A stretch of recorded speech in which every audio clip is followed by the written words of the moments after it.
More news coming in. One person named Faheem has now been detained from an unknown location. Now, Faheem is the brother-in-law of Umar. This is what we're learning at the moment. He had parked this red EcoSport, which is also in question. So we're looking at an I-20, an EcoSport, and a Brezza, the hunt for which is still on.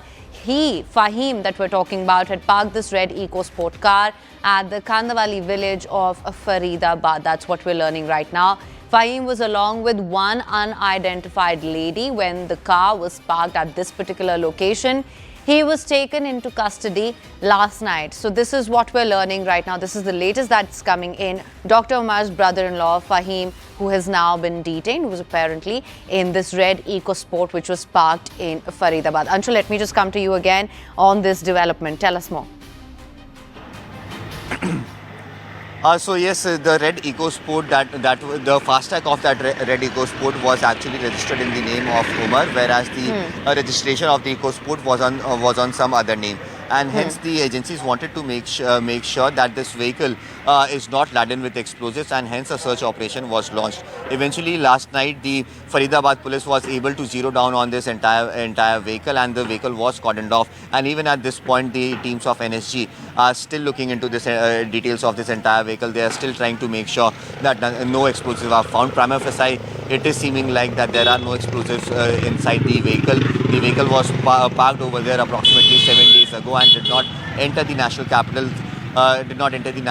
Much before the blast that had taken place. But for safety purposes, that is being done. Now, the vehicle that was parked over there, after monitoring the CCTV footages by the Delhi police, it has come out that one person named Faheem, who is the brother-in-law of Umar, actually parked the vehicle over there. He has been taken into custody in that CCTV footage as well. Another woman can be seen, but that woman has still not been identified. The initial interrogation with Faheem is underway.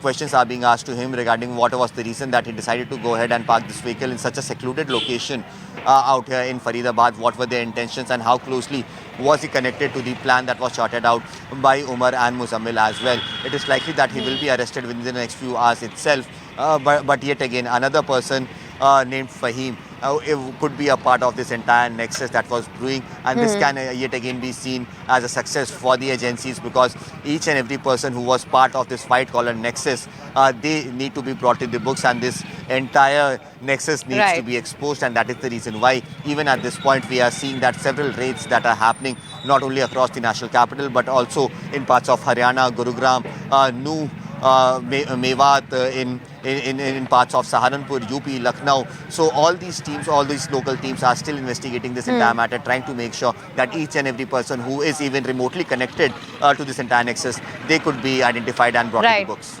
Right, Anshul, we also have with us Ananya right now. Thank you so much for joining us. Of course, we are learning that Faheem had parked that red EcoSport and he has now been detained, and he is also the brother-in-law of Umar Nabi. Ananya, what can you tell us? Well, absolutely. This is the fresh arrest that's been made, and the fresh detention that's been made. And very clearly, as Anshul was pointing it out, this is in fact a trail of evidence that in fact the investigators are trying to establish, because Section 16 and 18 of the Unlawful Activities Prevention Act attracts a minimum of in fact a life imprisonment and the maximum of a death penalty.